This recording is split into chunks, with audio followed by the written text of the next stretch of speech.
gravação, tá? Quem está assistindo apenas hoje, essa gravação é só interna, ela não tem nenhuma divulgação. E a gente agradece a todos vocês que deram continuidade no seminário de abril até aqui, né? A gente teve um número de inscrições muito grande,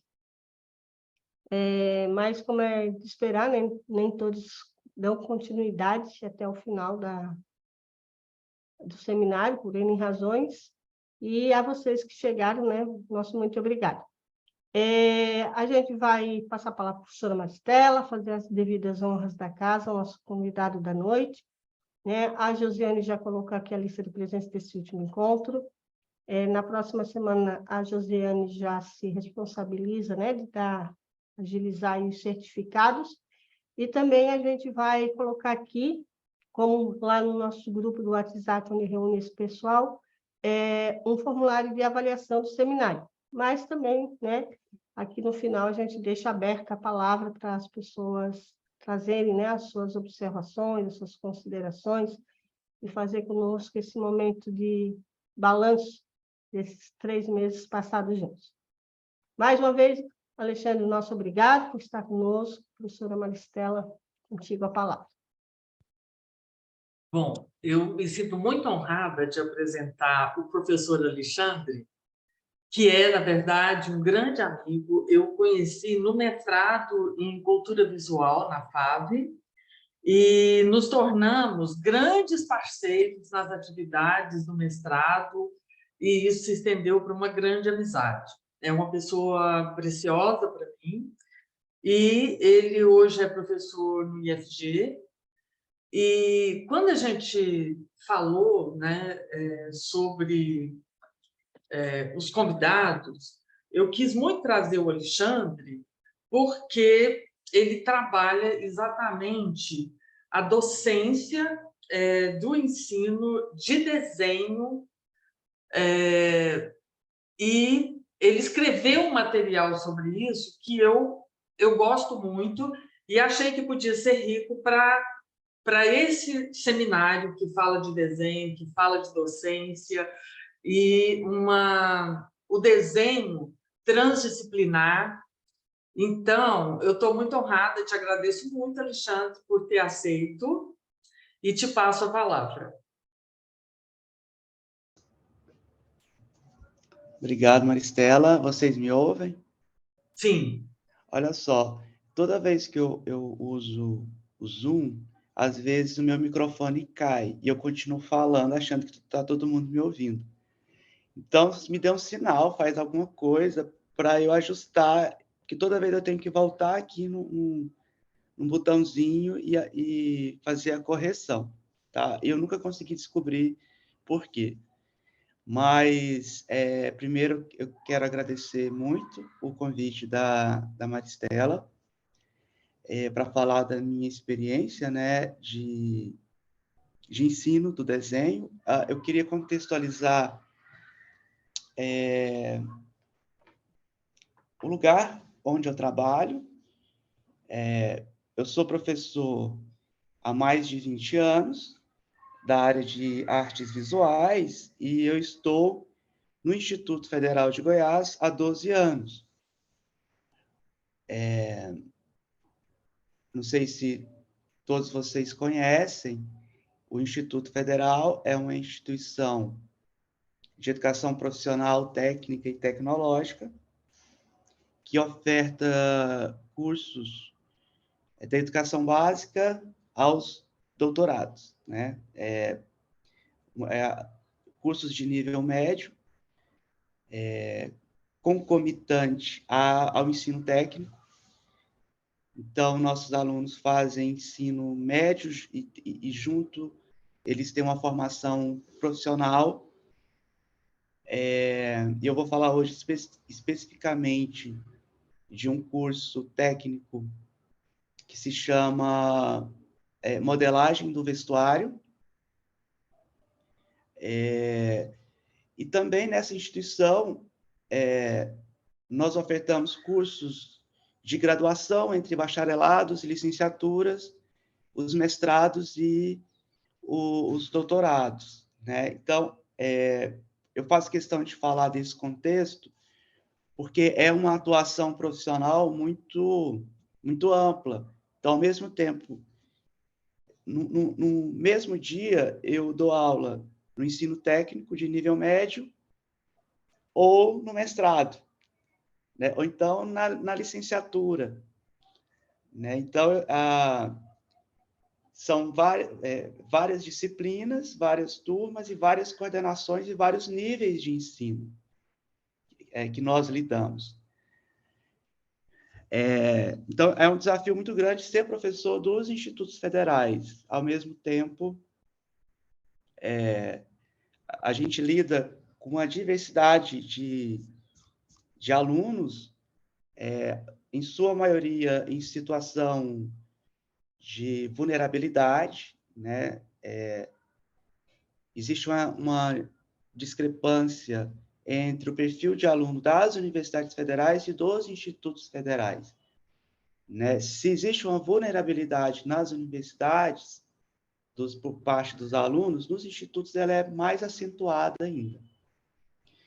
Então, eu vou apresentar para vocês... Eu não preparei nenhuma fala, nenhum slide, eu vou mostrar o material para vocês e como é que eu usei esse material. Então, existe um curso no campus em que eu atuo, que se chama Modelagem do Vestuário, na modalidade de Educação de Jovens e Adultos. Então, é um curso que, em sua maioria, tem alunas mulheres. Eu acho que 95% são mulheres, trabalhadoras. Algumas já estão na indústria têxtil. Então, Goiânia é um polo têxtil nacional, né?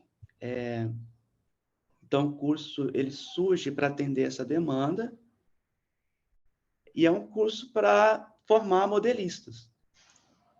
Então, mulheres que nunca trabalharam com modelagem e mulheres que já trabalham. Eu vou falar mulheres porque a maioria são de alunas mulheres. Então, elas chegam... O curso é noturno, né, como todos os cursos EJA. Elas chegam muito cansadas, ou vindo de um trabalho formal ou da vida doméstica, né, dentro de casa. Muitas vezes, elas vêm para a escola a contragosto da família, principalmente dos maridos. O índice de divórcio, depois que elas entram, é grande, ainda bem, né? Porque elas se libertam de várias questões. Há maridos que ficam rodeando o campus, os corredores, controlando a vida dessas mulheres. Mas o que eu quero dizer é que não é apenas um curso técnico, né? Elas estão fazendo ensino médio, em todas as disciplinas do ensino médio, e com a partir de uma formação muito humanista, e no sentido do autorreconhecimento enquanto mulher e mulher trabalhadora e tudo mais. E aí, não sei se alguém aqui já atuou na educação de jovens e adultos. O lado prático da vida é muito importante para esse público. Então, dá muito trabalho pensar uma aula, porque essa aula tem que ser prática, ela tem que ser dinâmica, né? É claro, é preciso trabalhar o teórico, mas esse tipo de discente quer construir alguma coisa. Ele quer sair da aula com a sensação de que fez alguma coisa, porque aquele tempo ali, das 19 às 22 horas, é o único tempo que elas têm para estudar. Elas voltam para casa para fazer comida à noite, os filhos, ou para o marido, ou para si próprio. No outro dia tem que acordar às 5 horas da manhã, uma jornada de trabalho, e à noite elas estão na escola. E aí existe um projeto de permanência dessas alunas. Elas recebem uma bolsa, que é a bolsa que paga o ônibus, que às vezes paga o lanche no trajeto da escola, e elas chegam e têm uma janta, né? Porque também muitas delas chegam sem comer. Então, existe uma preocupação, né, sobre essa delicadeza, né, desse público. Então, eu ensino desenho para essas mulheres. A maioria tem pouca prática de desenho, assim como tem pouca prática de lidar com o computador, elas têm pouca prática de lidar com, né, a coisa do corpo e do movimento, né, para desenhar e construir alguma coisa. Então, esse é o briefing, né, das minhas alunas. Eu vou tentar compartilhar, vamos ver se vai dar certo aqui.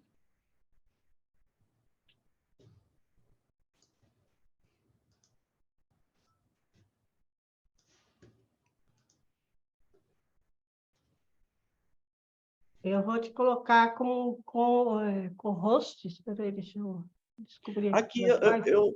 Conseguiu? aparece a opção para eu compartilhar. Então tá. Vamos ver se vai dar certo. Deu. Deu Deu? certo? Uhum.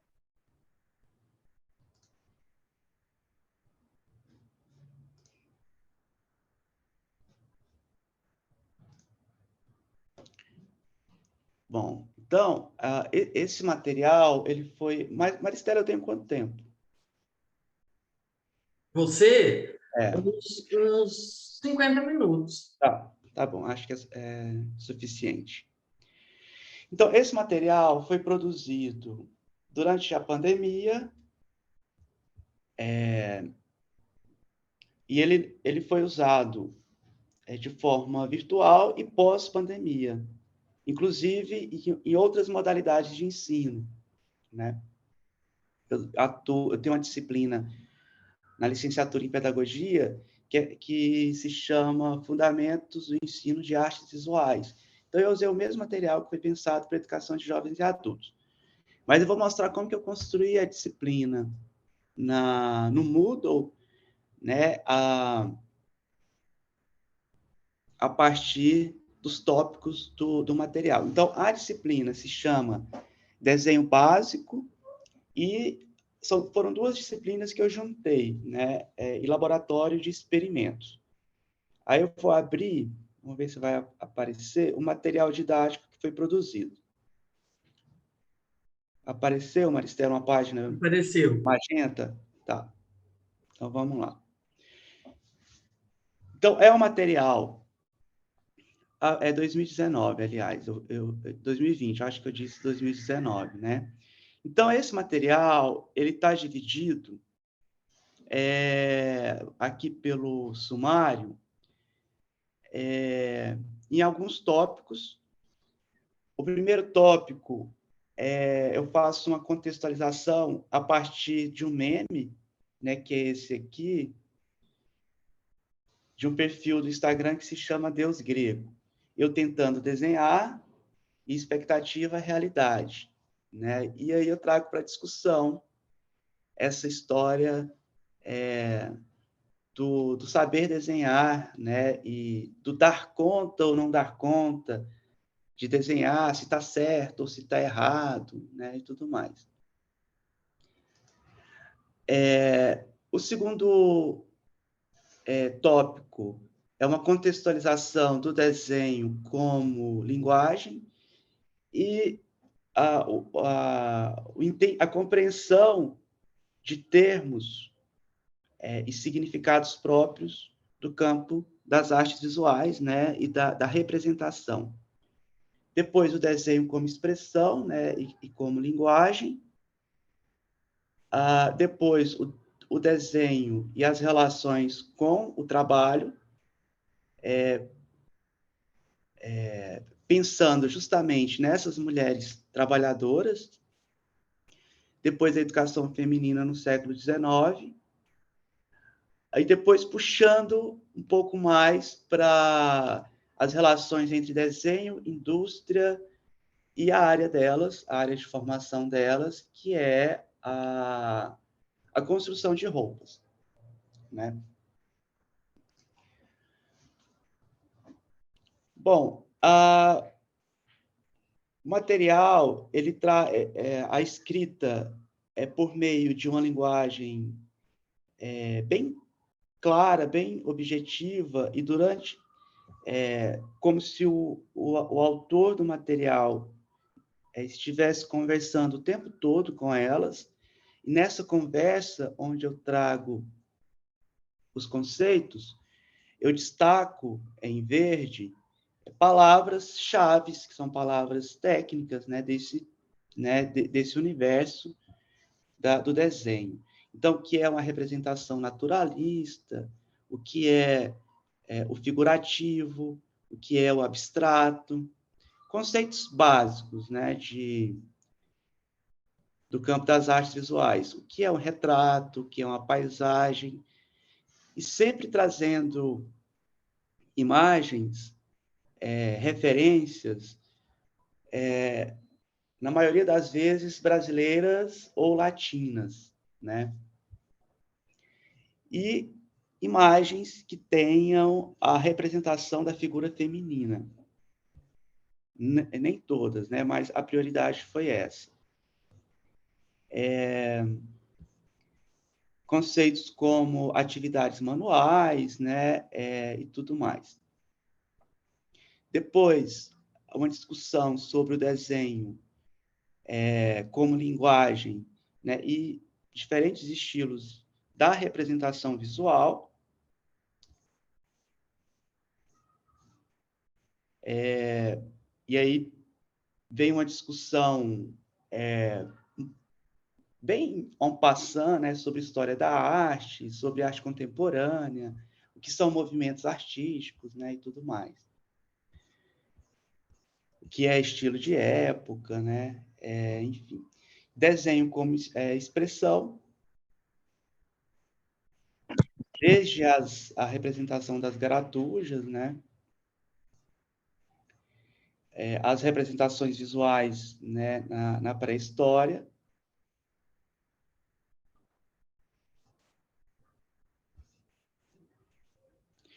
desenhos de moda contemporâneos, né? Aqui eu trago uma ilustração, né, do Ronaldo Fraga. E aí que vem a discussão mais densa, né, que é o desenho e as suas relações com o trabalho, a partir de uma perspectiva histórica, né, do século XIX, quando surgem as escolas de formação profissional, os liceus, né? Então, eu tento trazer como a origem da nossa instituição está ali no século XIX, né? A gente forma trabalhadores, né? E eu tento... É claro que não dá para fazer uma discussão aprofundada, e esse não é o objetivo, mas trazer relações, né, do que era ser mulher trabalhadora no século XIX e o que é ser hoje mulher trabalhadora no século XXI. Né? Como foi pensado no século XIX um projeto de educação para o trabalhador, né, e como é ser trabalhadora hoje.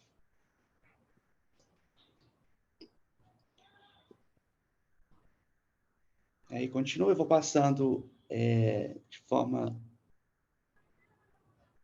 E aí eu chego na discussão da educação feminina no século XIX, trago um exemplo da literatura, né, que é da Amália Augusta, que foi a mãe de Lima Barreto, e como sendo mulher preta no século XIX, ela se encontra profissionalmente, né, na docência, né? Como a maioria das mulheres, mas com essa particularidade de ser mulher, trabalhadora e preta no século XIX.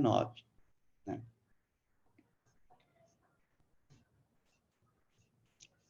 Até chegar onde eu queria, que era nessa intersecção desenho, indústria e moda, né?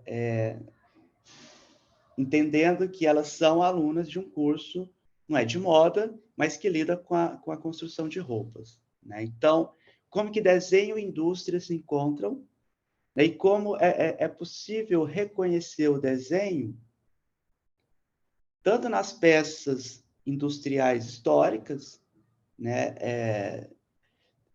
Peças utilitárias e peças decorativas, e hoje, como se reconhece isso hoje? E aí trago o conceito de Belle Époque, né, e tudo mais, até chegar no Art Nouveau, no Art Deco, né, enfim.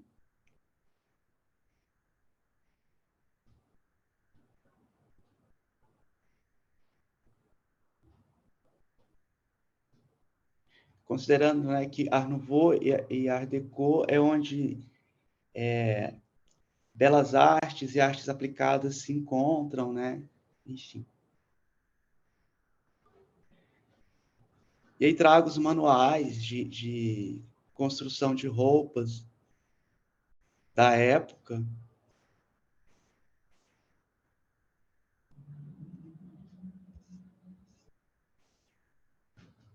As capas, né, da Vogue, da época e tudo mais.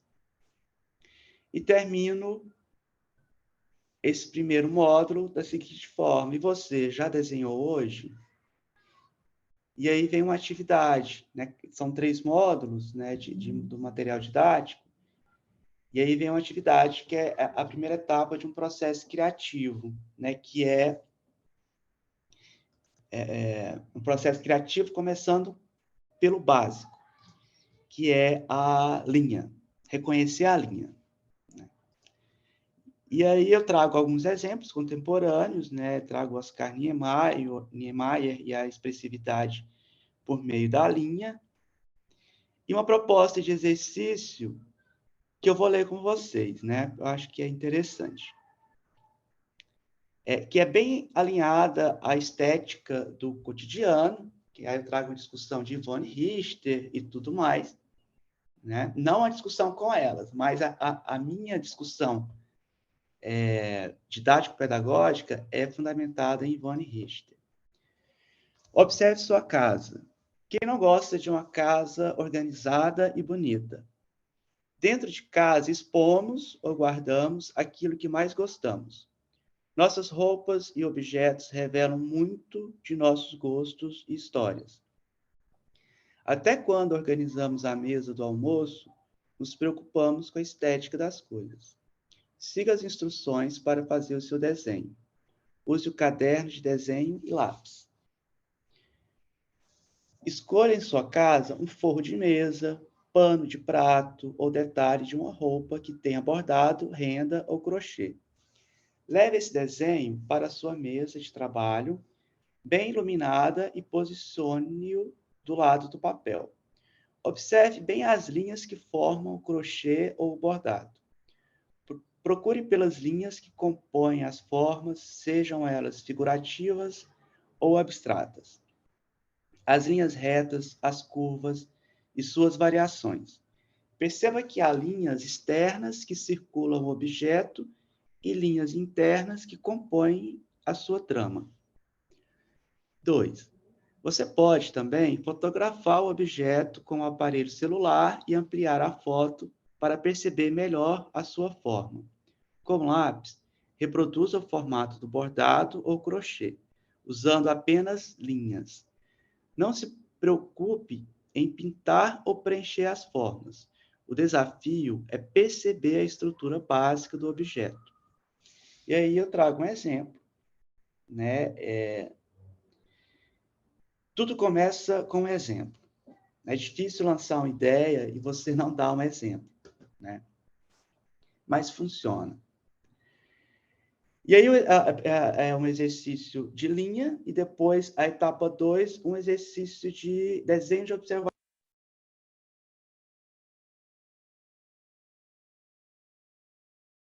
Caiu o som, Alexandre. Caiu, Alexandre.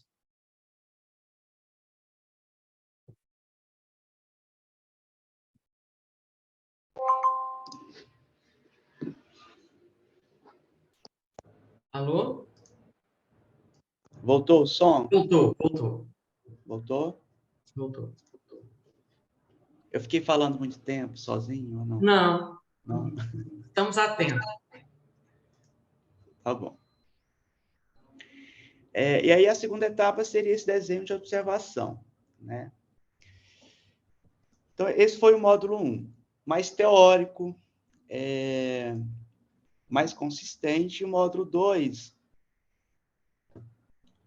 que é a continuidade do projeto, que eu chamei de estudos da forma, né? Então, aí eu trago questões, definições do que é tridimensional, o que é bidimensional, né? E sobre a percepção, né? Perceber os objetos, e perceber que os objetos têm forma. Então, eu vou ler aqui esses 2 parágrafos que sintetizam um pouco, né? Foi possível perceber a estrutura básica da forma do objeto que desenhamos, como se estivéssemos percorrendo o caminho inverso do desenhista, o designer que criou o objeto. O designer que projetou o Bully certamente começou o seu projeto com um ou vários desenhos, passando pelo desenho técnico, protótipos, testagens, conferência, revisão, até a sua fabricação em série. Então, assim, qual que era o meu objetivo principal? Que elas compreendessem o que é processo criativo. Por mais simples que ele seja, né? A construção de qualquer coisa envolve uma elaboração, envolve etapas, né? Envolve escolhas, testes, decepções, né? Enfim. Depois eu vou mostrar alguns exemplos do que elas produziram. Então, aqui foi um estudo a partir desse desenho de observação, o estudo, né, da estrutura dessa forma, a partir de alguns conceitos como a síntese da forma,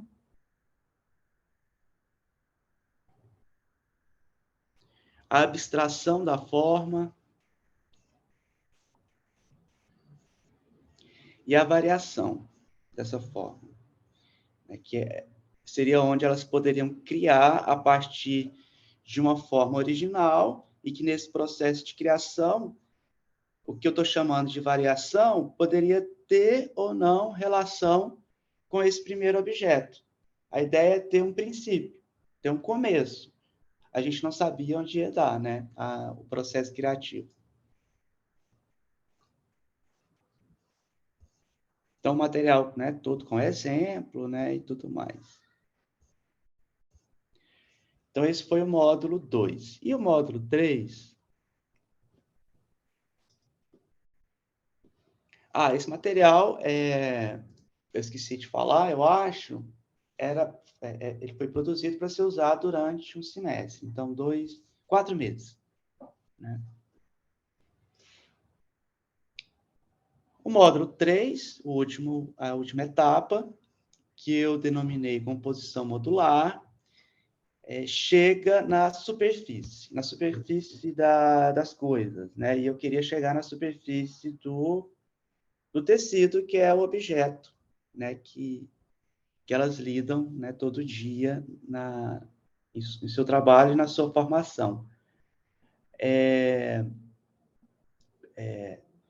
Qual que era também o meu anseio, né? É que grande parte das vezes elas vão trabalhar com tecidos que têm textura e estampa, né? Então, textura e estampa são desenhos, é composição. E que elas, por meio do ato de modelar, elas que isso também seria um processo de composição, né? Modelar com uma superfície que já é estampada. E era aí que eu queria chegar. O objetivo não era que elas se tornassem designers de superfície ou, né, que criassem projetos de estamparia, mas ter a compreensão do que é superfície, do que é estampa, do que é forma, e que a forma do tecido compõe a forma da roupa, né?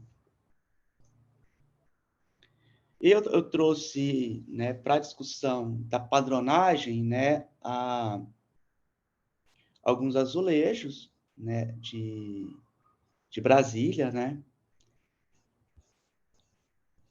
E aí esse era o projeto final que tinha essas etapas, né? O desenho de observação, né, que era aquele mesmo, poderia ser o mesmo objeto da etapa anterior, ou elas poderiam escolher outro objeto, e como elas deveriam entregar, né, esses trabalhos, né? E aqui também tinha toda uma preocupação do cuidado com o seu próprio processo criativo, né? Como elaborar, como organizar, construir uma prancha, né? No sentido de valorizar mesmo o próprio trabalho. E então, a partir desse desenho de observação, construir a síntese e a abstração, né? Separar as formas geométricas. E aí o layout da prancha 2, como elas deveriam entregar. A etapa 3, a variação, que é onde elas iam, de fato, viajar e se desafiar nesse processo de criação mesmo, que é a etapa criativa, né, de observação da forma, escolha das formas.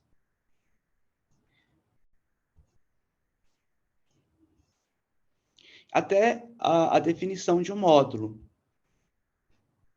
né, que seria o módulo que elas iam escolher o módulo, uma forma, e passar aquilo para um pedacinho de papel cartão e trabalhar a repetição, né?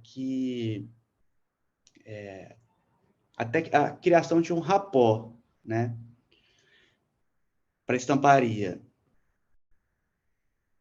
E aí, né, dei alguns exemplos de como seria a composição modular e tudo mais, né, até chegar na superfície. Então, elas entregariam no final do semestre todas essas pranchas e a última prancha uma proposta de estamparia de superfície. Então, esse é o material didático. Aí, vamos ver se vai abrir, eu quero mostrar a produção delas.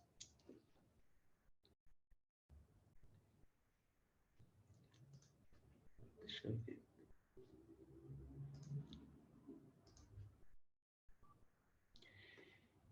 Então, aqui tem o trabalho da Amanda, né? Elas tiveram que fotografar, então nem sempre elas têm um bom aparelho, as imagens estão escuras, porque às vezes elas chegam da aula 11 horas da noite, aí que elas vão, né, produzir os desenhos. Mas dá para a gente ter uma ideia, né, do que elas conseguiram fazer, né, conseguiram desenvolver. Então, essa aqui, ela escolheu uma miniatura, não está na ordem, né, que prancha 1, prancha 2, né, 3 e 4. Ela escolheu uma miniatura, um souvenir,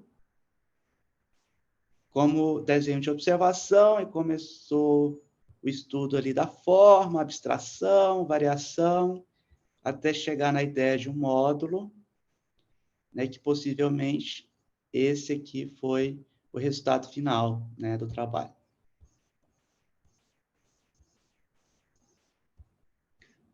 Bom, vamos ver o que tem mais aqui.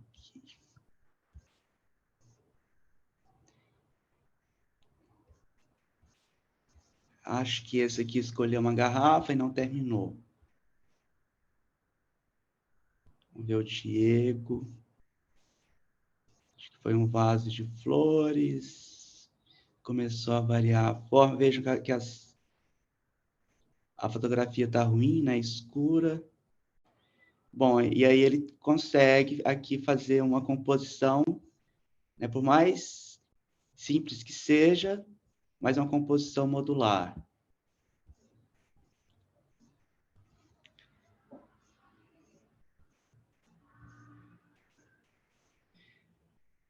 Aqui, parece um cesto, né, um objeto, né, um cesto de Vime, não, aqui, um cestinho de plástico. Que ela escolheu, fez os desenhos, os módulos, enfim.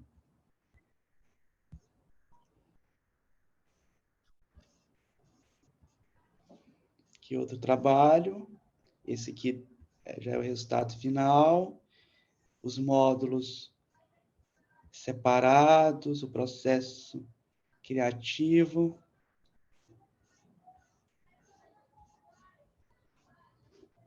Então, é muito interessante perceber o esforço, né? E a vontade de acertar, né?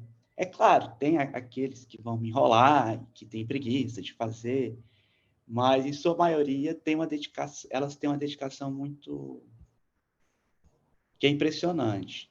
O objeto de observação foi o filtro, olha que legal.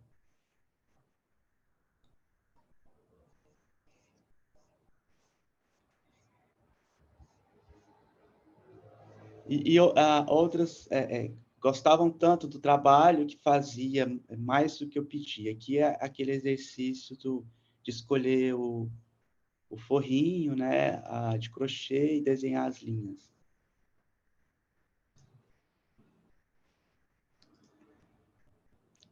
Aqui o Elke Júnior, que preparou as pranchas bem caprichadas, desenho de observação, depois desenho modular, a composição, a escolha do módulo e a repetição. Acho que ele não coloriu. Elas morrem de preguiça de colorir.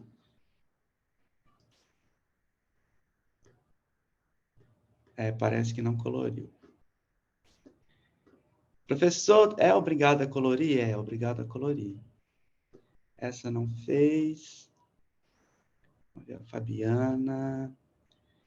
Desenho de observação, uma taça de vinho. Os módulos. Variações. Composição modular. Vou abrir só mais um.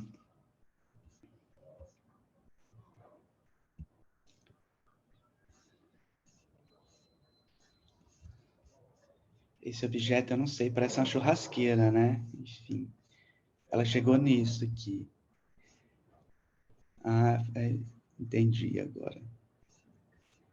Separação, não está na ordem, né, das pranchas. Mas tem ali eu vejo o processo e vejo o resultado. Aqui, que é a produção modular.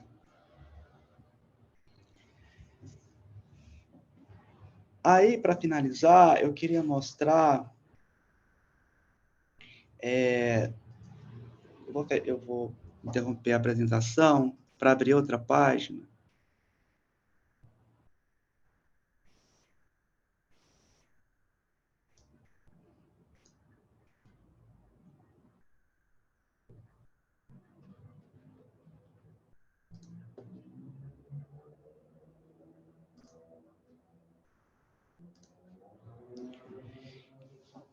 Eu usei isso, aí depois, né, que passou a pandemia, e eu usei esse mesmo material, né, para o mesmo curso, mas de forma presencial, e também no curso superior de pedagogia, né, na disciplina de fundamentos do ensino de artes visuais. Então, por que eu quero mostrar? Porque, apesar de ser um material produzido para a educação de jovens e adultos, ele pode ser utilizado em outros níveis de ensino, porque ele promove a prática, né? Porque é um trabalho instrucional, né? Deixa eu ver se eu consigo partilhar o outro curso com vocês.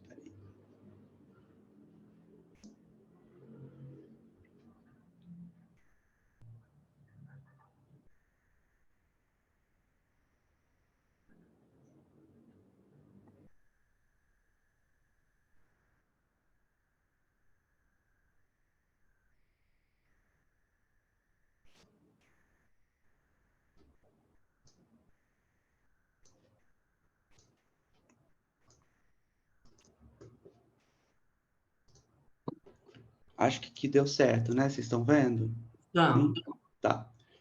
Então, eu vou mostrar rapidamente como foi trabalhar o mesmo material. Acho que agora abriu outra janela. Deixa eu fechar. Mas com a turma do curso de pedagogia, né? Eu vou mostrar só o resultado. Assim, eu criei uma espécie de um blog, e lá tem o resultado dos trabalhos.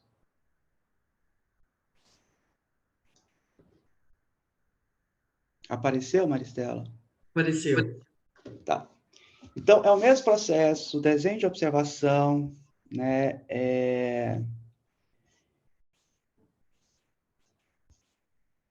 Deixa eu ver aqui.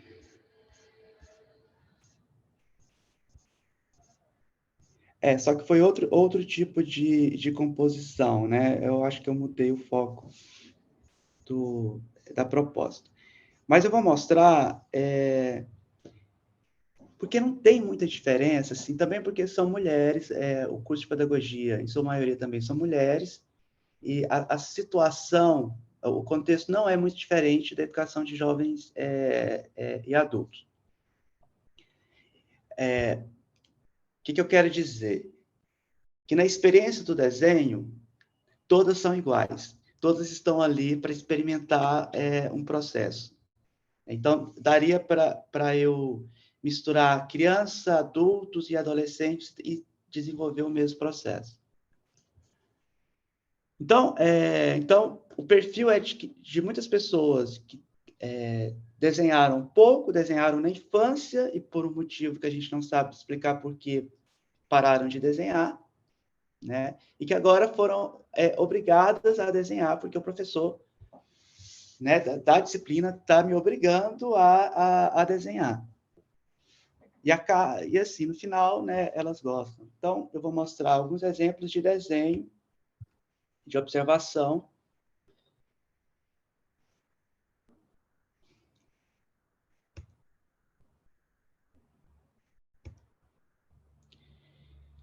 Desde representações complexas, né, assim, no que se refere a volume, luz e sombra, né, a tentativas de acertar, né, por exemplo, essa imagem, uma visão muito peculiar do que é volume, do que é sombra, né, que eu achei incrível.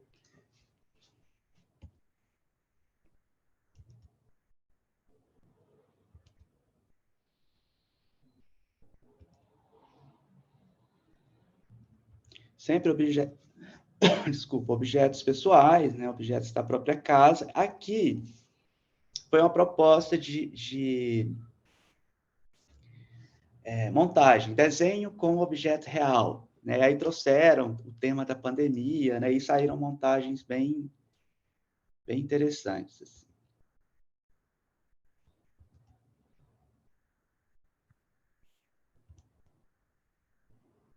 Achei essa incrível.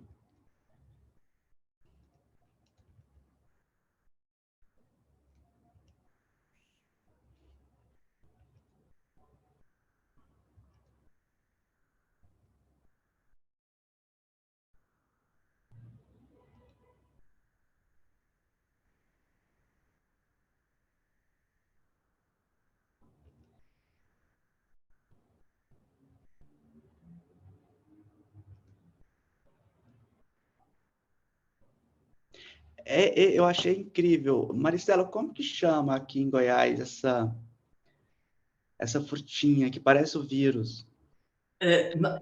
Mamona. Mamona. Mamona. É o fruto de mamona.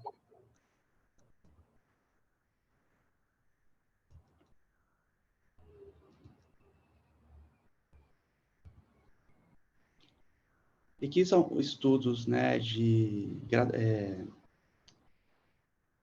variação cromática, aqui já é outro tipo de composição, mas todas alunas da licenciatura, né, em pedagogia.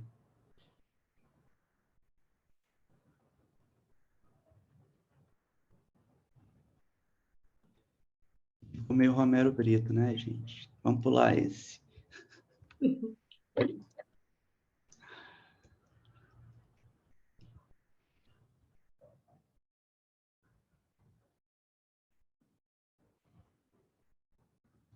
Enfim, eu acho que é isso.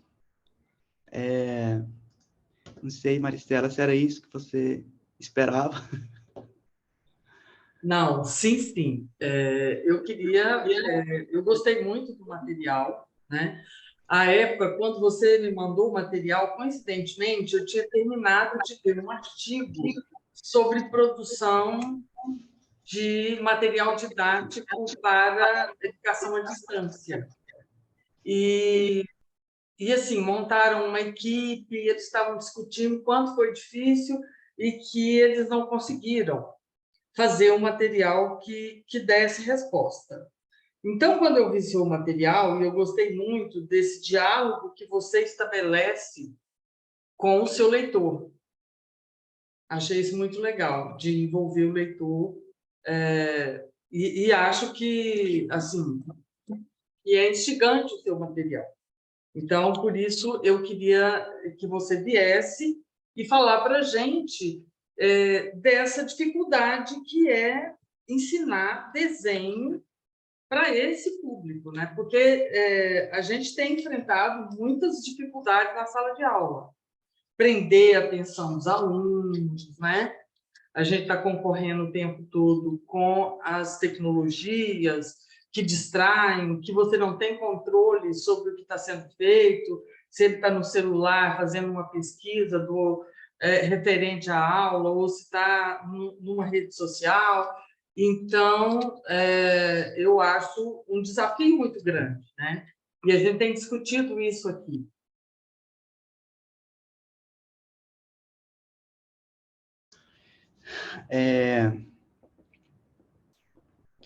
Bom, é engraçado que eu acho que eu vivo o avesso dessa história, da dificuldade Acho que são outras dificuldades,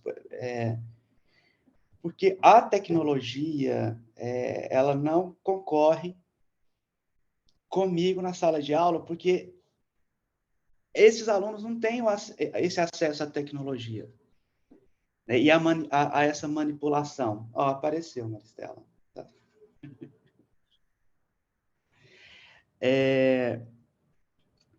Alguns, né, assim, uma minoria tem acesso, né, e tem computador em casa,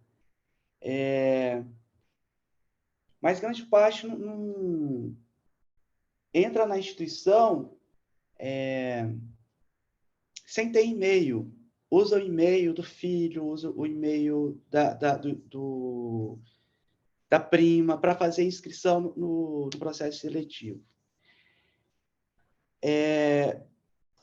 Então, essa dificuldade, ela ainda não chegou, né, nessa modalidade de ensino, né? Então, eu ainda não concorro com o computador. De fato, eu acho que a minha concorrência é o medo de desenhar. Assim, como elas se cobram e como a ideia de certo e errado, ela é um peso, né? E aí, desconstruir isso não é simples, E acho que a maneira mais... que eu acho que tem funcionado, e que foi o que eu reforcei durante a apresentação do material, é que tudo é muito simples, né? Que o processo criativo ele é simples, né? E que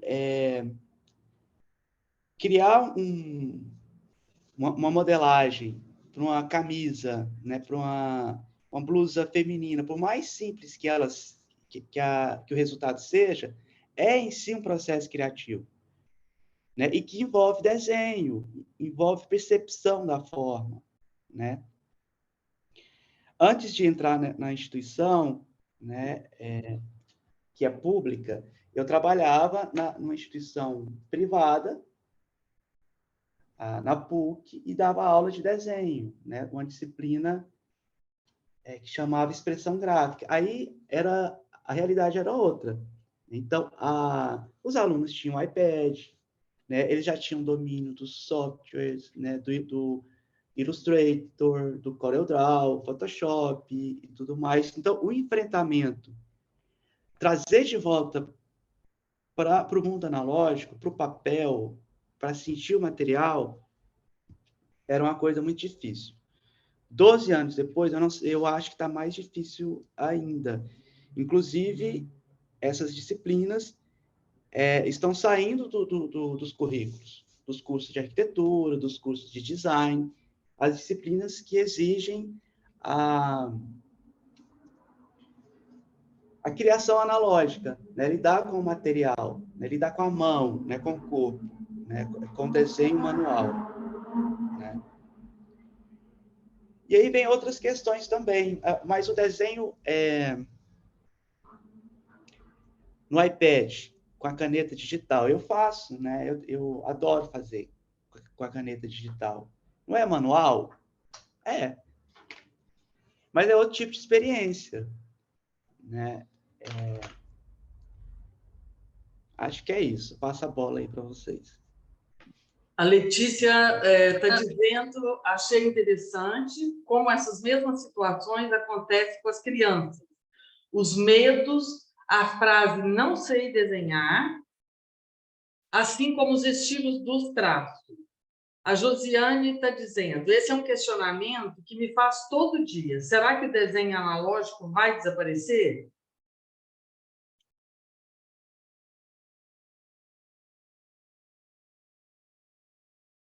Eu queria falar com o Alexandre.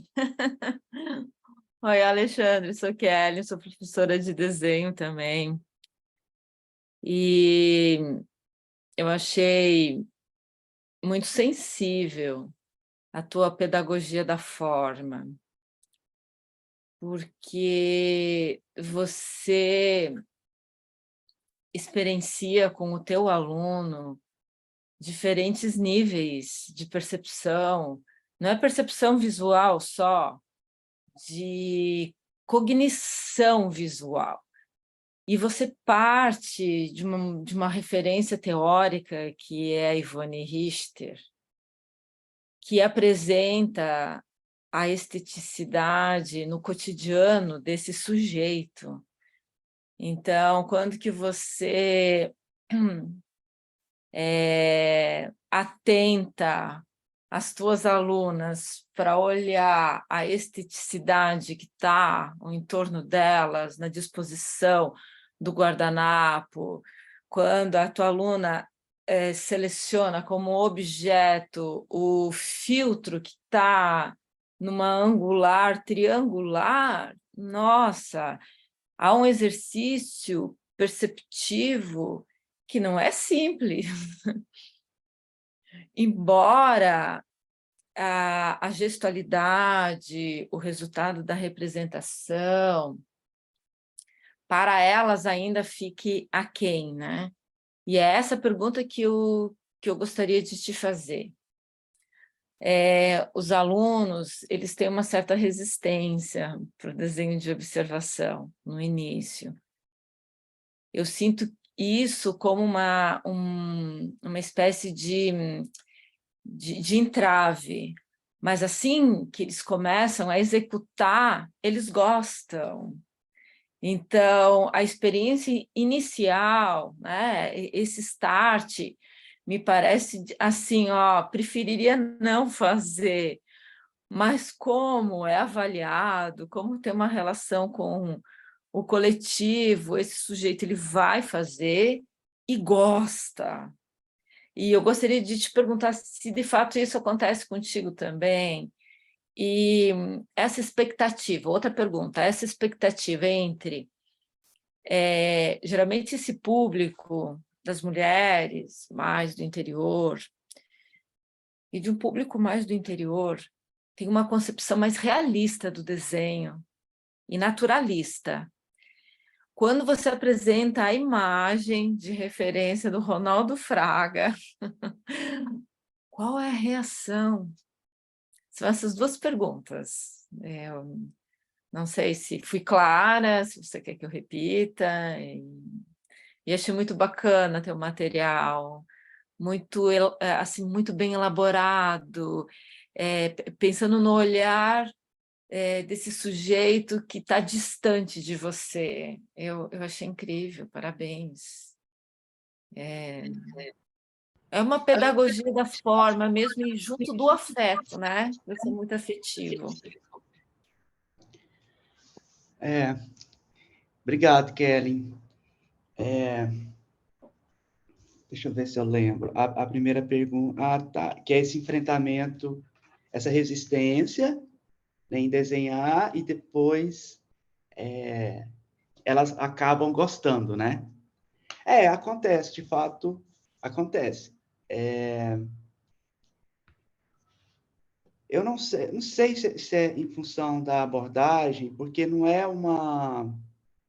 Já que você falou sobre pedagogia da forma, não é uma pedagogia opressora do certo e errado. Né?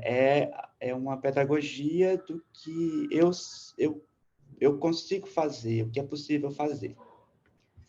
Eu nunca parei para pensar nisso, eu estou pensando junto com você aqui. Né? Talvez seja isso. Mas quando eu trago esses referenciais, né, principalmente von Richter, primeiro, eu acho que quando eu proponho que elas escolham objetos pessoais ou objetos da própria cozinha, já é um fato de dar importância para aquilo que ela é, para aquilo que ela tem, para aquilo que ela vive. Né? Nossa, mas... E é engraçado que quando eu peço para elas escolherem o objeto, muitas se sabotam, muitas chegam com uma imagem. Eu falei que eu sei que não é que elas pegaram no Google. Aí eu, né, com muito cuidado, falei, de onde que veio essa imagem? Mas você não pediu o senhor, né? Eles me chamam de senhor. O senhor não pediu uma imagem da cozinha? Falei, foi, mas da sua cozinha. Então, não é qualquer panela, é a sua panela, né? Então, eu acho, Kelly, que isso talvez crie uma relação de confiança, né? E de autonomia, né? E do desejo, né? De querer fazer, de querer acertar, apesar de uma perspectiva do que é o acerto, né?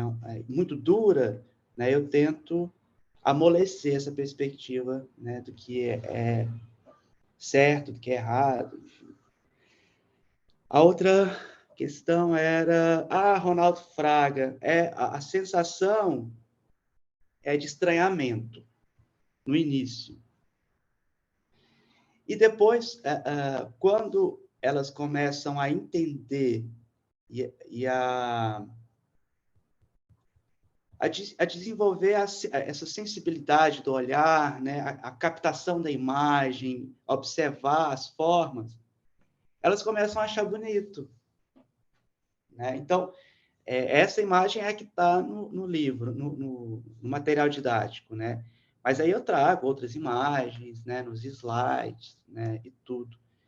de propósito, né? Imagens que esticam o corpo, né? Ou que achatam o corpo, justamente para provocá-las.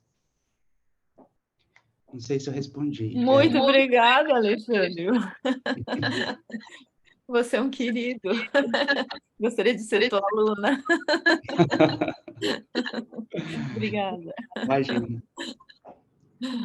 Alguém mais quer fazer pergunta? Comentar? A Marília está com a Marília. mãozinha levantada. Marília, pode falar, Marília.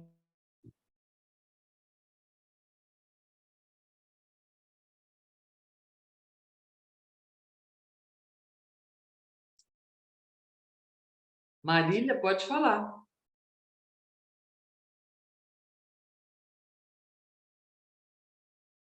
Não, Marília, não está saindo o áudio. Ela está perguntando aqui no chat, não está.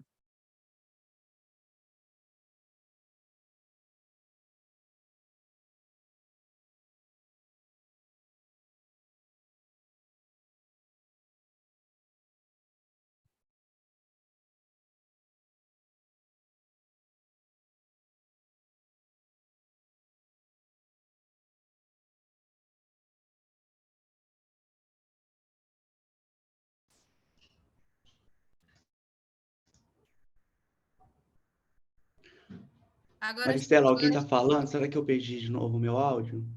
Não, a Marília, nós estamos aguardando a Marília. Tá.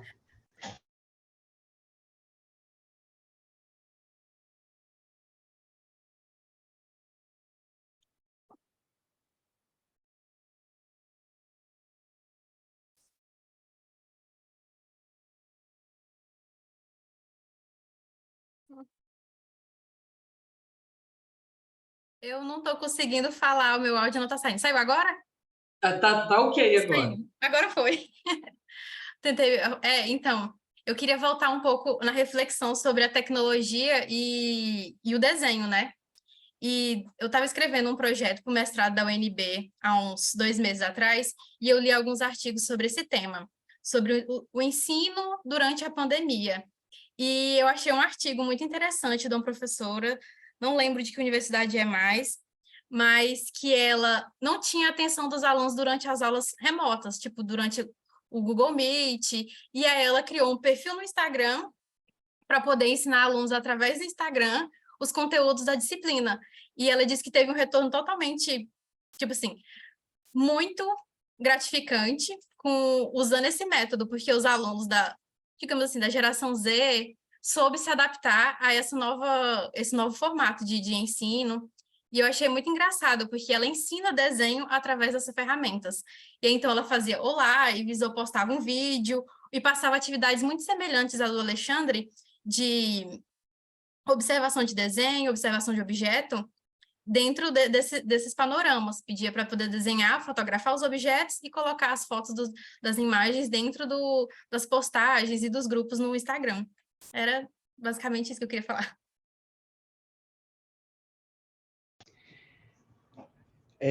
Marília, eu lembrei de um recurso que eu uso muito, que são os videozinhos aleatórios do YouTube de desenho. Aprenda a desenhar. Gente, funciona tanto, tanto. Assim, o que acontece muito é a cópia do vídeo, né? Aprenda a desenhar mão, e aí todo mundo vai desenhar aquela mão, né? Mas resolve, né? Igual aqueles manuaizinhos de banca, né? Aprenda a desenhar rostos, aprenda a desenhar perspectiva e tudo mais. Eu adoro esses manuais, não vejo problema algum. Também não vejo problema na repetição, na cópia, porque é exercício, né? E quando você fala das redes sociais, Marília, eu lembrei na hora dos vídeos, né, do YouTube.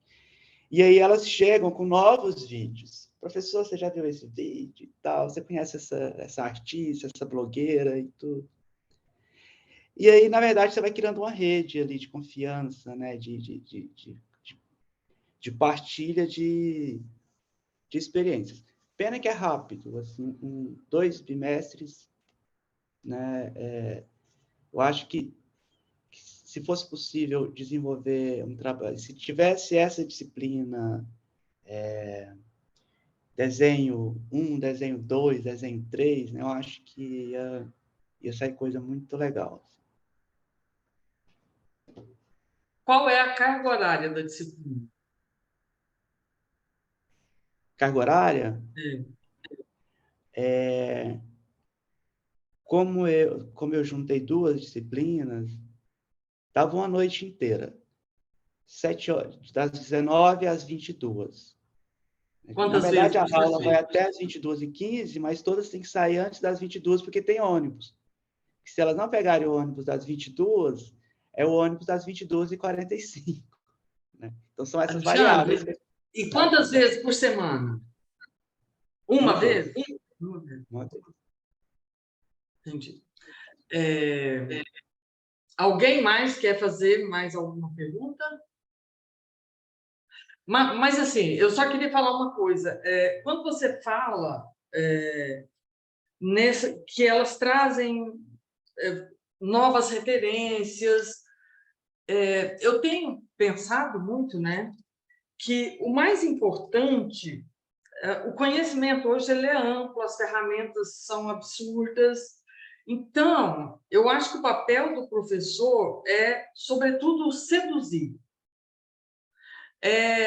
Você inserir o aluno numa nova estrada, que é a estrada desse conhecimento. Né? Quando a gente consegue seduzir, quando alguém adere, eu acho que você já fez um gol. Porque tudo é uma construção e o percurso é sempre longo.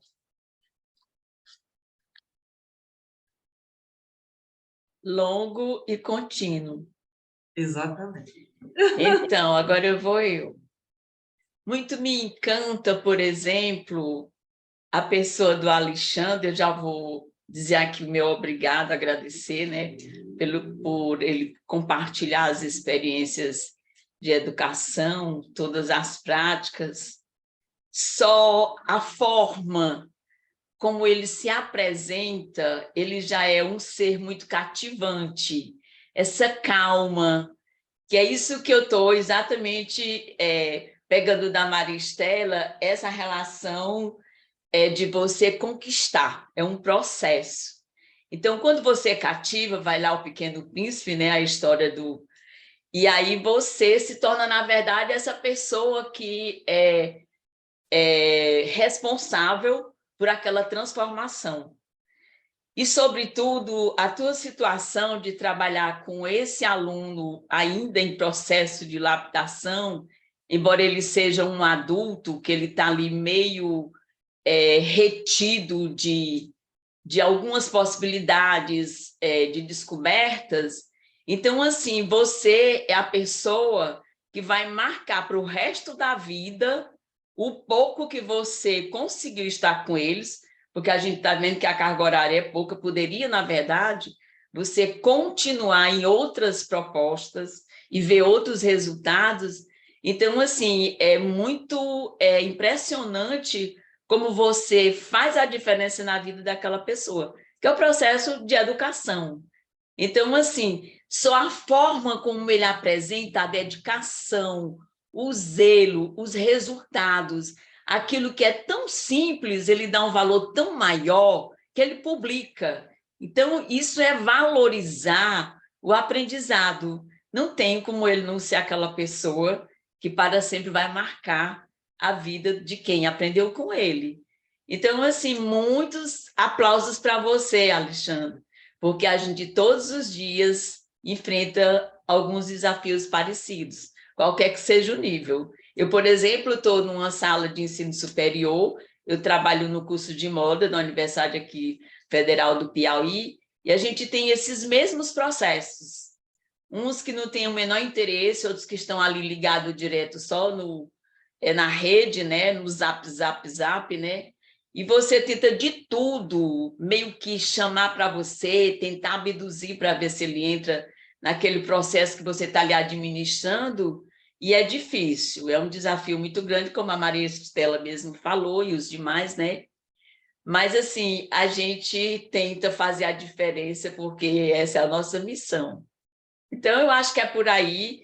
Eu fico muito feliz de você compartilhar a sua história de vida como educador, porque só contribui para a gente, na verdade, ficar bem contente do que a gente já também tem passado. É por aí.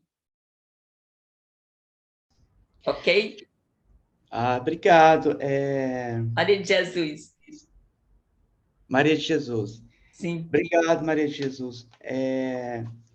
Eu acho que, de fato, bom, eu espero que elas fiquem marcadas, né? Eu vou dar um exemplo que é muito gratificante.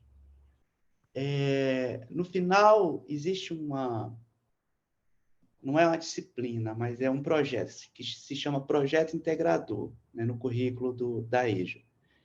Então, tem uma temática, né, e tem os professores responsáveis e tudo, e o desafio é construir roupas a partir de um tema. Vou dar um exemplo. Pessoas com deficiência, construir roupas para pessoas com deficiência. Né? E aí, na apresentação desse trabalho, que não tem uma relação direta com a disciplina de desenho, mas tem, né? Elas começam a aplicar, né, o que elas... primeiro, é perceptível o entendimento do que é processo e é perceptível que elas reproduzem no resultado final, porque aí começam a aparecer roupas com estampas. Estampas que elas mesmas fazem à mão, né, ou por meio de processo de carimbação, né, eu ensino elas a trabalharem com gravura, né, a gente tem a prensa lá no laboratório e tudo mais. Então, poder ver, primeiro, perceber que elas perceberam que é processo, né, e perceber que elas conseguem aplicar isso no mundo real, que é o mundo duro delas, né, e seja no que for que isso vá se desdobrar, se vão seguir alguma carreira que lide com a criatividade, com a criação artística, né? Algumas delas vão para o curso superior, né? No mesmo campus vão fazer ou pedagogia, ou lá nós temos a licenciatura em dança, e aí me procuram para orientar trabalho de TCC, né? Porque querem discutir o desenho, o ensino de desenho na educação infantil. Lembrei de outra coisa, eu oriento trabalhos de mestrado, e eu coloco as orientandas para desenhar, né? É estranho eu falar eu coloco para desenhar como se fosse uma ordem, né? Mas eu faço esse trabalho aí, né, de sedutor, e o quanto a produção artística, a produção em desenho, por mais desinteressada que ela seja, ela afeta a reflexão, né, o objeto de pesquisa.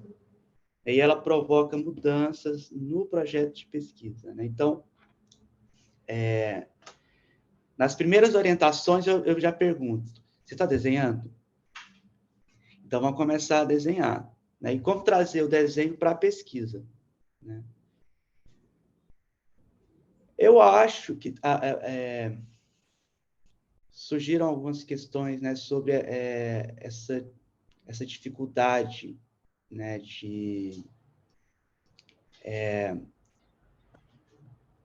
da prática do desenho, né, e de como, não sei, né, conquistar o aluno ou seduzir o aluno. Eu acho que eu compartilho desse esforço, né, mas que é um dos enfrentamentos que a gente precisa lidar. De fato, como eu vou concorrer com a tecnologia. eu acho que é injusto, né? A tecnologia vai ganhar de mim. Né? Mas como que eu... não sei, como que eu aproprio a tecnologia, como que eu desvio da tecnologia sem abrir mão da tecnologia, né, nos meus projetos de ensino? Não sei, de fato, não sei se é exagero a gente falar a prática do desenho vai acabar. Eu acho que não. Acho que não vai mesmo. Né? Mas eu acho que são novas práticas, atravessadas pelos dispositivos tecnológicos. Mas o desenho como prática de corpo é uma necessidade, né? E eu acho que não se esgota. Não sei, eu posso estar muito otimista, né? Enfim.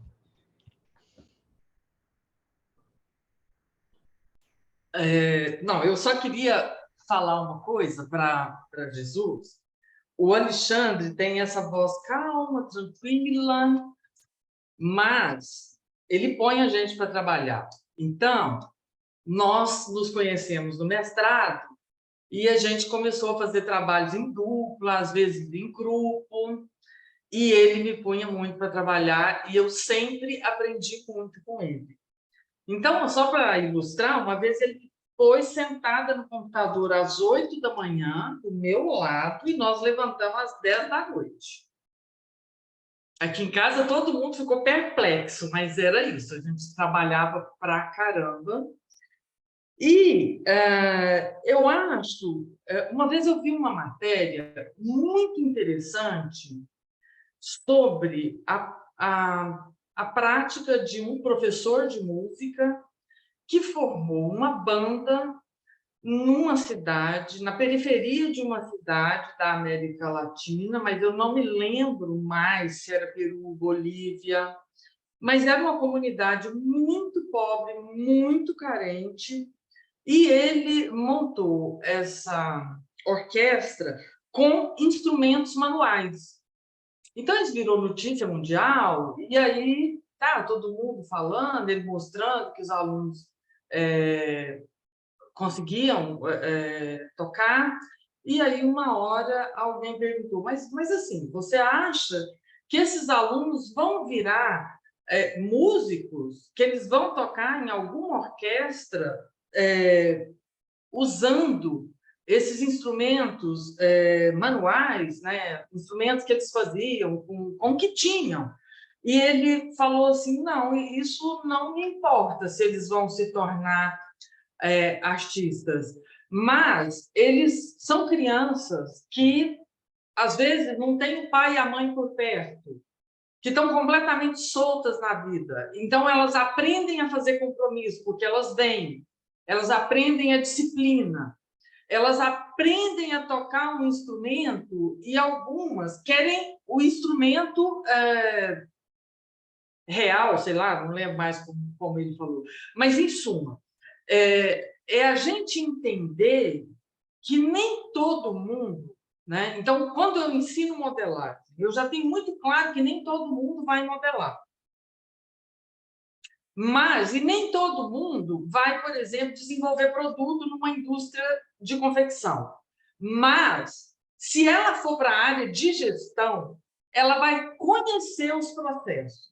A relação dela com quem vai fazer isso, de fato, é outra relação. É diferente de você ser designer numa confecção, de um fazendeiro, que tem muito aqui em Goiás, de um fazendeiro, de um médico, e que ele não entende nada dos processos.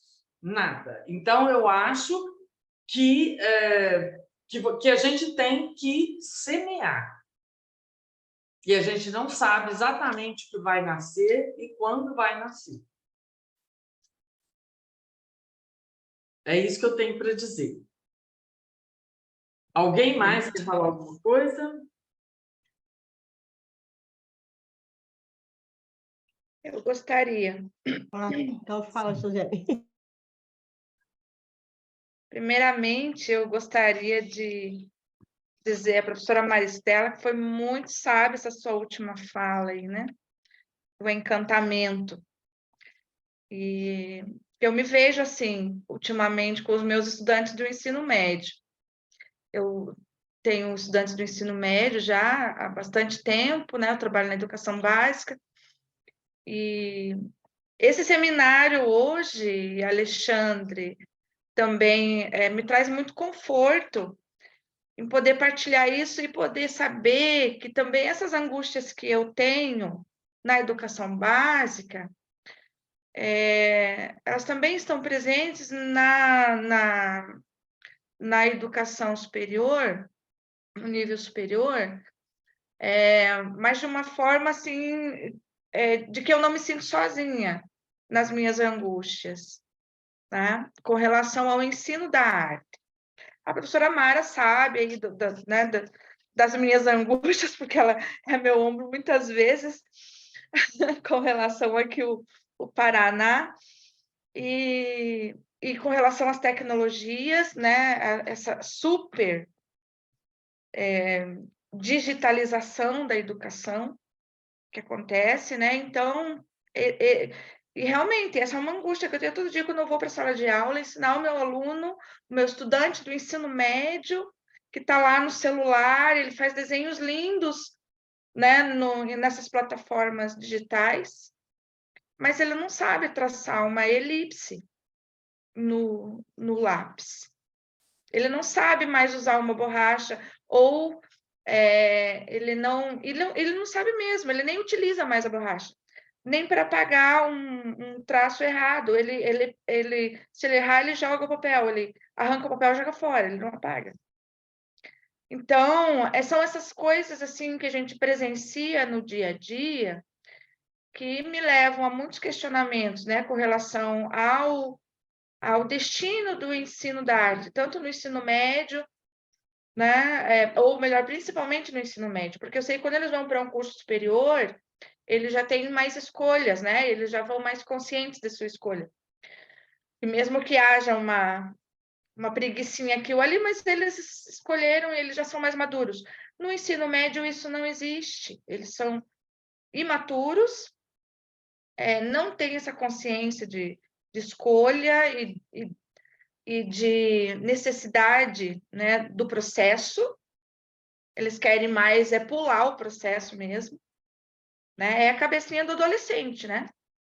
Então, é muito difícil no ensino médio você mostrar para eles a importância, né, desse movimento corporal, e aí você colocou muito bem, né, desse trabalho corporal ao exercer um desenho, ao realizar um desenho, a abstração de uma forma, né, todo o processo que permeia isso, que é extremamente importante, né, mas o adolescente ele quer pular, e ele fica mais encantado ainda com toda essa tecnologia dos jogos, do desenho digital, né, da construção desses elementos virtuais, assim, ser tudo na ponta do dedo, né? Então, é muito difícil concorrer, realmente, Alexandre, com essas tecnologias, sobretudo na educação básica, ensino médio, né?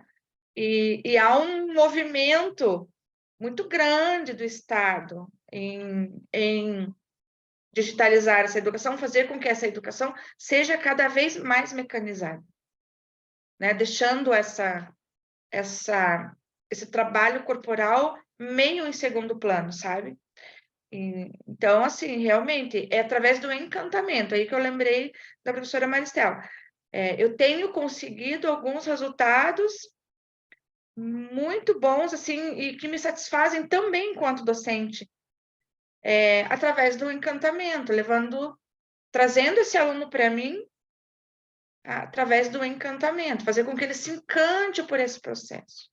Porque só a objetividade já não segura, sabe, esse estudante do ensino médio, porque ele tem a objetividade do fazer artístico manual, esse processo manual, para ele parece que não está fazendo muito sentido nesta fase da educação, sabe?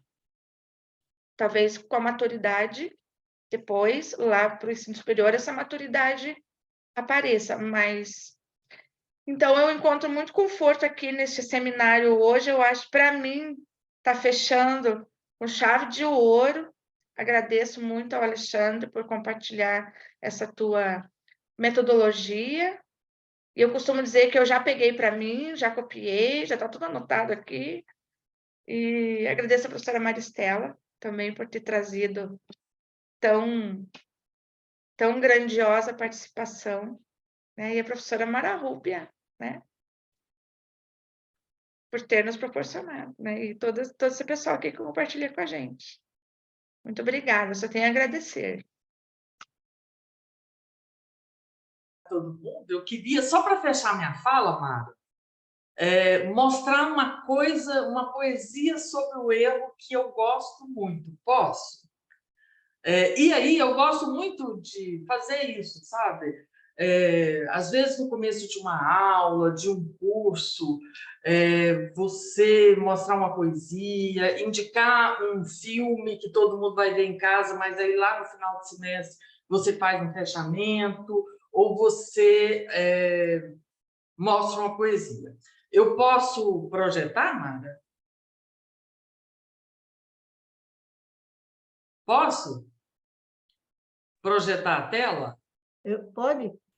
Aqui Vou no tirar dele verdinho. ali É no verdinho. Tá aparecendo verdinho aí para ti? Estou projetando? Tá projetando. Espera aí, só um minutinho. Só um minutinho aqui.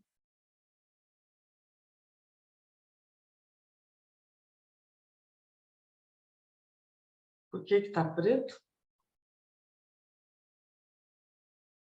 Tá aparecendo preto para nós e está escrito assim, ó, reproduzindo agora, mas não está reproduzindo. Espera aí que eu vou te colocar como coisa, vai que fica mais certo para ti.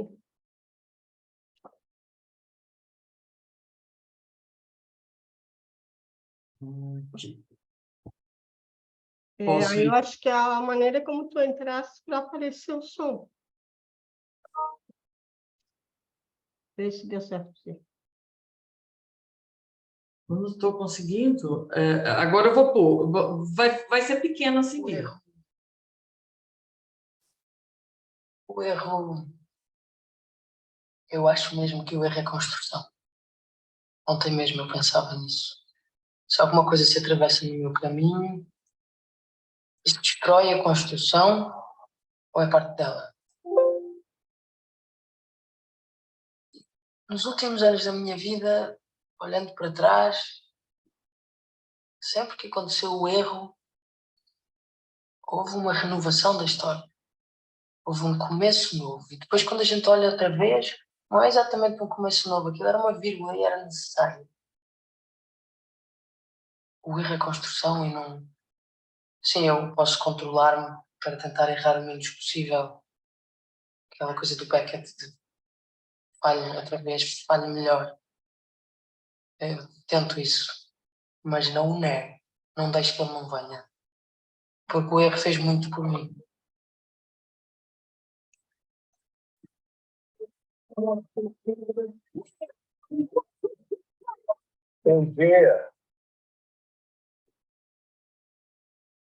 É isso. Matilde Campinho. Então, vou falar um pouquinho, agora não sei porque está dando eco. Não, deu certo. Primeiro agradecer ao Alexandre aí de trazer partilhar conosco essa experiência, né, tão rica e tão importante na docência, nesse movimento, né, em direção a um grupo que tem tão poucas chances, né, de sair, né, de um certo universo castrador, violento e cheio de limitações. Mas principalmente assim também agradecer, né, por compartilhar aqui conosco essa história que também nos faz pensar nas nossas histórias, né, nas nossas experiências de ensino. E até agora, pegando esse gancho aqui que a Maristela nos trouxe, do erro, né, porque se existe o tal erro, é porque existe um tal certo, né? Seria nessa comparação que o tal do erro, né, se colocaria. E quem estabelece o tal certo, né, a fim de que o outro, então, entenda como erro? Agora, no momento em que a gente valoriza e todo o pensamento que se colocou aqui ao longo, né, desse seminário, o que fica muito implícito ao seu próprio título, né, levar uma linha para passear, é que o que fazemos são processos, né, porque enquanto seres humanos estamos numa existência, né, e existência é algo que se processa, né? Que se realiza, né? Porque o verbo está lá no tal do existir, né? Então, existir, mas isso gera não uma condição estática, né? Porque o existir implica numa existência, né? E enquanto processo, onde estaria, né, a possibilidade de congelar esse processo, estabelecer aqui é o certo e a partir dali é o errado. Isso também não quer dizer, né, que a gente vai transformar a existência, né, num lugar sem ética, num lugar sem respeito, num lugar sem um olhar ao outro, né? Porque aí também a gente fica assim, então pode tudo? Não, não pode tudo, né? E não pode tudo porque toda existência é um processo coletivo. E, enquanto coletividade, exige intrinsecamente também essa relação saudável, positiva, produtiva, de bem-estar, de existência do outro, né? Então, né, a inversão, digamos, né, desse certo e errado se faz por essa concepção mesmo que não há existência sem coletivo e não existe coletivo sem um processo, né, de diálogo, de respeito, de vivência que permita a todos que estão envolvidos nessa jornada o seu lugar de existência, né? Então, acho que isso também, de certa maneira, traz, né, uma reflexão que soma aqui com todas as experiências que os artistas, especialmente, né, nos trouxeram com as suas obras, com as suas produções, e que deixa com que cada um de nós que participou aqui continue segurando nessa linha, né, para continuar levando a passear. E só existe uma linha para passear, porque a linha em si não se basta, porque o caminho da linha não se basta, ele se faz e se significa ao caminhar esta linha, e para que essa linha caminhe, sempre há de existir um humano. É um humano com a sua sensibilidade, com a sua vontade, com seus impulsos, com as suas paixões. Então, no mínimo aqui, essa frase, né, de levar uma linha para passear, tem, no mínimo, do mínimo, né, 3 agentes. Essa linha, esse espaço, esse deslocamento, esse trajeto e esse ser que deseja ocupar, né, e usar e se enroscar em toda essa linha.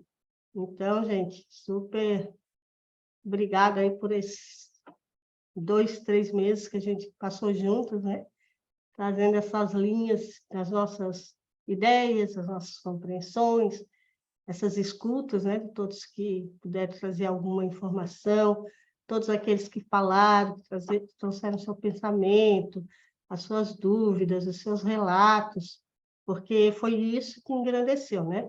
Engrandeceu esse nosso momento de encontro aqui nas quartas-feiras, das 7 às 9 da noite. Eu acho que era isso que eu queria falar, Maristela. Gente, então, eu queria muito agradecer a Mara pelo seminário, ao Alexandre por ter vindo e por ter colaborado mais uma vez comigo e pela primeira vez com vocês. Eu acho que foi maravilhoso o seminário E eu fico muito feliz que o nome do seminário tenha instigado tantas falas, né? Tantos novos caminhos para ele. Desenhar é levar uma linha para passear. Passeamos juntos. Eu agradeço imensamente. Obrigada a todos vocês. Eu também quero agradecer e rememoro o primeiro dia, antes de acontecer o seminário, quando a professora Maristela trouxe essa citação do Paul Klee. E eu acredito que a linha, ela é uma partilha, né? Ela é diferente do ponto, que o ponto é uma referência fixa, então a linha ela permite muitos deslocamentos. E todas essas quartas-feiras a gente foi se deslocando, mas em passeio por uma linha que cada um apresentou. E agora, ao final, assim, essa linha ela se constitui um tecido tramado, né, de tantos sedimentos, de tantos desenhos, de tantos encontros. E eu agradeço muito a professora Mária Rúbia, as partilhas, a professora Maristela, muito sensível, muito gentil, generosa, e a escuta de todo o grupo que está aqui presente, né? E é por isso que esse seminário aconteceu, porque todos estamos aqui juntos com os convidados que recheiam essa linha, né? Então é a linha fantasia, com as suas poéticas, com suas pesquisas, e foi muito engrandecedor para mim. Muito obrigada, valeu. Obrigada, Alexandre, por hoje, fechando o nó desse tricô, sei lá, o nó desse crochê. Valeu, pessoal, obrigada. Obrigada, sim, né? Porque essa linha, ela atravessou fronteiras, ela costurou outros lugares, né? Eu estou aqui em Teresina, no Piauí, vocês em vários outros lugares, e a gente teve momentos muito ricos, inspiradores e de muito aprendizado. Então, assim, de coração, meu eterno agradecimento, e que venham mais outros encontros para que a gente continue se enroscando em saberes, em compartilhamentos, e vamos levando nossa linha para o infinito. Obrigada, viu? Para todos. A Mara, que é a nossa musa que nos inspira, que nos organiza, vai buscar Maristela para fazer a parceria, que faz trazer a Kelly, que todo mundo faz um grande festival de convidados importantes, como o último que temos agora, considerando os que já passaram aqui, e inclusive de outras fronteiras, né, que vieram de fora da Europa, entre os outros lugares, que agora finalizamos com o Alexandre. Muitíssimo obrigada. A Josi, né, que é a organizadora das chamadas, das cobranças, e para todos que estão aqui nos ouvindo e compartilhando nesse momento tão especial. Vou ficar com saudade. Beijos. Mais alguém gostaria de falar alguma coisa? A gente vai mandar pelo WhatsApp, tá? Um link com um formuláriozinho, assim, para vocês responderem. Pedimos a delicadeza, assim, um tempinho aí da vida de vocês para responderem, com o intuito da gente melhorar, né, em outras ocasiões, tá certo? Mas quem quiser ainda falar alguma coisa, fique à vontade. A Letícia vai falar que eu já estou sentindo. E aproveitar também para reforçar os parabéns a todos vocês que organizaram o seminário e agradecer por essa oportunidade de participar também, escutando. E foi muito gratificante ver, né, como essa linha foi perpassando todos os encontros e os convidados, né, falando sobre arte, sobre ensino, sobre desenho, os artistas, as produções que a gente viu também. Então, foram encontros, textos e produções que vão reverberar também na nossa prática cotidiana. Então, só agradecer também, parabenizar.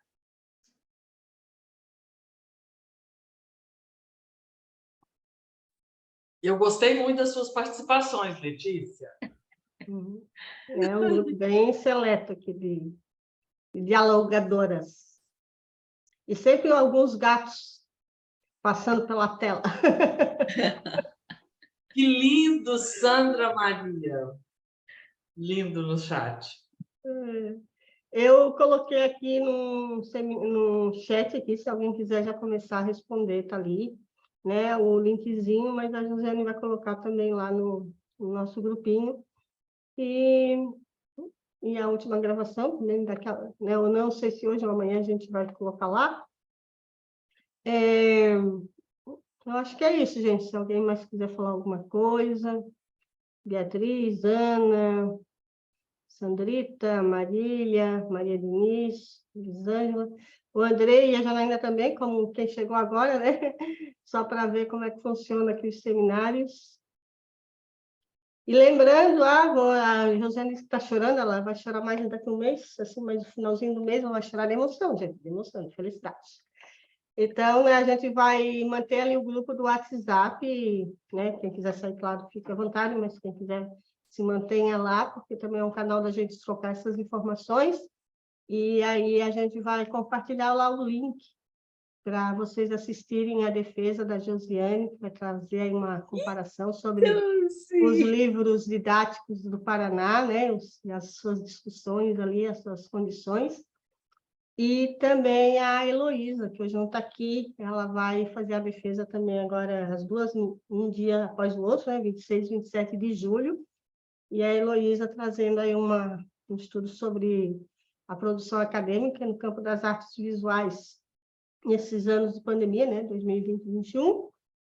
E também uma biblioteca, assim, uma coleção, uma galeria que ela montou com 100 obras da arte ocidental clássica, em que esse isolamento, esse sujeito, esse home, né, estava ali de alguma forma expressado. Então, a gente vai ter aí um passeio pela história da arte e uma discussão sobre a produção acadêmica na dissertação da Heloísa. E na dissertação da Josiane é um estudo comparativo sobre duas obras didáticas que foram implantadas no ensino médio do Paraná, sobre artes, e dentro dessa discussão, né, desse conteúdo e dessa forma de abordagem da arte, nesses livros didáticos, há um olhar especial sobre as mulheres artistas que são presentes nesse livro didático.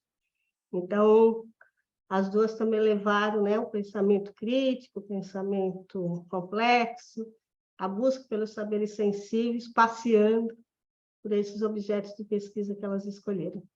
E que serão, né, dissertações aqui defendidas esse mês ainda conosco. Certo, gente? Então, já fica o convite.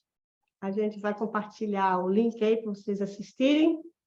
E tudo de bom, um grande beijo. Foi ótimo estar aqui com vocês. Mais uma vez, obrigada, Alexandre, por estar conosco nesse último dia. Kelly e Maristela, a parceria aí do seminário. E todo mundo aí, que foi super legal ter esses dias com vocês. Certo? Obrigada mais uma vez, um abraço. Professora Maristela, venha logo para Floripa. Nós vamos fazer muita coisa presencial, Kelly. Vamos tomar café. Vamos. Também. E trabalhar, né? Muito. E aprender sempre. Tchau, pessoal. Obrigada, gratidão. Valeu. Tchau, gente. Valeu, professora Alexandre. Obrigada. Tchau, gente. Muito obrigada a todos e todas. Tchau, Josi. Te vejo daqui a pouco, viu?